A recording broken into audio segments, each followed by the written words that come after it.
Buenas tardes, ingeniero Lo. El día de hoy vamos a hablar lo que nos ha tocado a mí y a mi grupo, que es sobre el tema de interbloqueo y el algoritmo de grafo de asignación de recursos.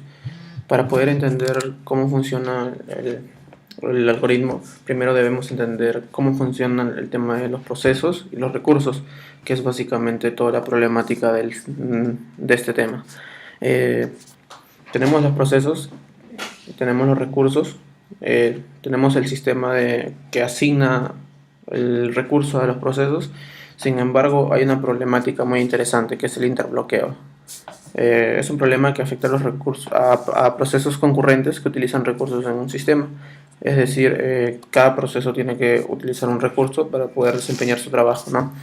Los procesos solicitan recursos al sistema y los liberan cuando ya no los necesitan. Ahora, puede haber diferentes ejemplos. Yo les voy a tratar dos ejemplos. Espero que sean muy entendibles.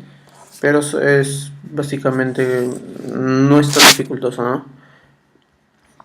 Bien, primero un esquema funcional un esquema de funcionamiento normal.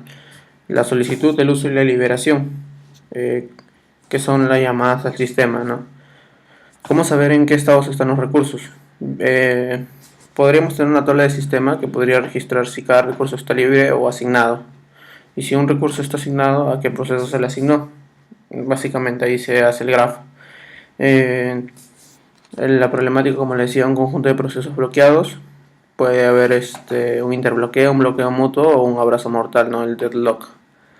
Eh, para saber de quién culpa de quién es la culpa del interbloqueo, básicamente no es responsabilidad de las aplicaciones, sino más bien del sistema que gestiona los recursos.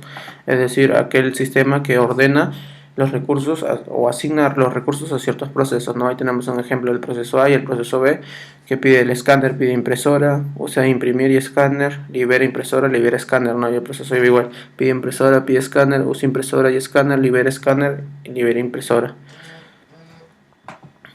Entonces, se podrían interbloquear, ¿no?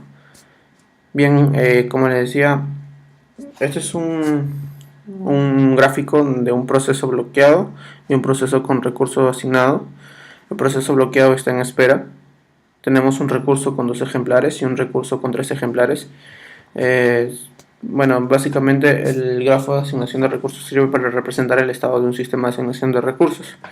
Pueden haber diferentes cantidades de ejemplares en un recurso y los procesos pueden estar activos, asignados o bloqueados, ¿no? Y pueden estar asignados por un recurso o bloqueados y por cuál recurso está bloqueado, ¿no? Ahí tenemos un ejemplo de un proceso 1, proceso 2, proceso 3 que están en interbloqueo, ya que el proceso 1 está bloqueado por el recurso de acá. Sin embargo, este recurso está asignado al proceso 1, al proceso 2 y el proceso 3 está bloqueado por este recurso. Sin embargo, tiene un recurso asignado al proceso 3 y el proceso 4 está asignado a este recurso con un ejemplar. Entonces se genera un interbloqueo porque el sistema no sabe decidir cómo se va a ejecutar uno por uno hasta que llegue correctamente a ejecutarse todos los procesos, ¿no? Ahí vemos 3 procesos que están en interbloqueo y un proceso que está correctamente asignado. Los demás sí están interbloqueados y no van a desempeñar ninguna función hasta que se libere otro. Bien, tenemos unas condiciones para el interbloqueo, son los casos en que se dan cuando se cumplen ciertas condiciones. La exclusión mutua, los recursos no se pueden compartir. Cabe decir que un recurso se asigna a un proceso y no se pueden ejecutar 2 procesos al mismo tiempo, por lo que los procesos se ejecutan, por decirlo así, escalablemente. La retención y espera es cuando un proceso que retiene uno o varios recursos se encuentra esperando por recursos asignados a otros procesos. Está en espera, no quiere utilizar otro recurso y se genera un interbloqueo. No exurpación, un recurso solo puede ser liberado por el proceso que lo retiene voluntariamente. Y la espera circular, que existe una serie de procesos en espera, ¿no? Diferentes procesos que están esperando y entre ellos se interbloquean de forma circular. Bien, el primer ejemplo es este. Como bien se lo había descrito, tenemos los 3 procesos que están en bloqueo y en asignación de recursos, ¿no? El único recurso con 2 ejemplares. Por ello que se le asigna 2 uno cada proceso. Sin embargo, están bloqueados por los demás recursos, entonces se genera el interbloqueo. Para resolverlo tendríamos que, por decirlo así, de los tres procesos, dos ejecutarse como hay tres procesos, tres recursos, dos ejecutarse, utilizar los recursos mientras el tercer proceso está en espera. Eso tendría que hacerlo el mismo sistema de asignación de recursos. Así, cuando estos dos terminen de utilizar los recursos, este puede, o al menos el proceso 1 termina de utilizar sus recursos, el proceso 3 puede iniciar a utilizar los recursos y todos concluir de una manera exitosa sin generar ningún interbloqueo. Aquí tenemos otro ejemplo que es mucho más didáctico y mucho más entendible. Bien, tenemos, como les decía, los procesos y los recursos. Los procesos requieren recursos, los recursos se asignan a procesos. Un ejemplo para verlo aplicado sería el siguiente problema, ¿no? Por ejemplo, tenemos el recurso T que está contenido en D. D es un proceso que espera por U está contenido en C y así de la misma manera. Bien, para comprender este método, imaginemos que tenemos tres programadores que van a tomar café. También se tienen tres recursos, el agua, el café y el azúcar.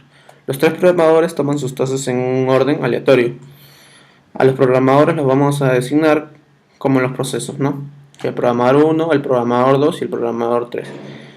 Y dice que el programador 1 tiene el agua, el programador 2 tiene el café y el programador 3 tiene el azúcar. Los tres disponen del mismo tiempo para regresar a sus lugares, pero el programador 1 no puede terminar si el programador 2 no desocupa sus recursos y así sucesivamente. Se debe evitar el tiempo de espera inactivo. Quiere decir ahorrar el tiempo de espera de que uno de los procesos debe estar inactivo. Por lo que se propone lo siguiente.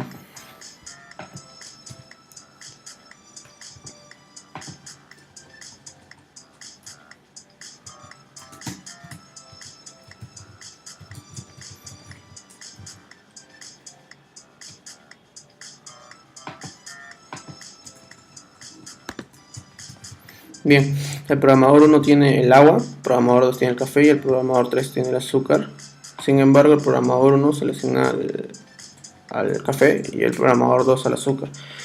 El problema de esta solución radica en que P3 no puede soltar sus recursos hasta que el programador 1 lo suelte, por lo tanto se tendrá un interbloqueo. Entonces se va a hacer un interbloqueo y no se puede generar que ningún proceso o ningún programador pueda ejecutar su tarea. Entonces, bien, acá tenemos la hora del café, ¿no?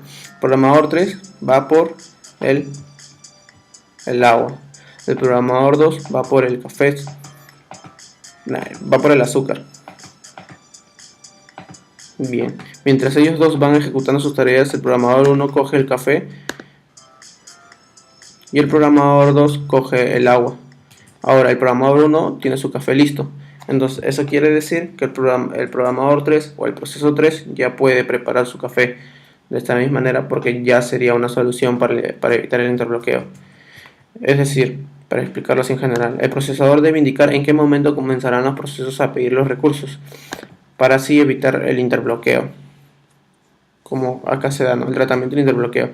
Se puede dar una prevención, diseñar el sistema que asigne los recursos de manera que se cumpla con alguna de las cuatro condiciones de interbloqueo, para que se pueda prevenir el interbloqueo. Y la evitación es tratar de no caer nunca en un estado de interbloqueo, ¿no? Necesitamos un sistema de detección y mecanismos de recuperación. Y bueno, no tratar el problema si hay interbloqueos, el usuario tiene que intervenir.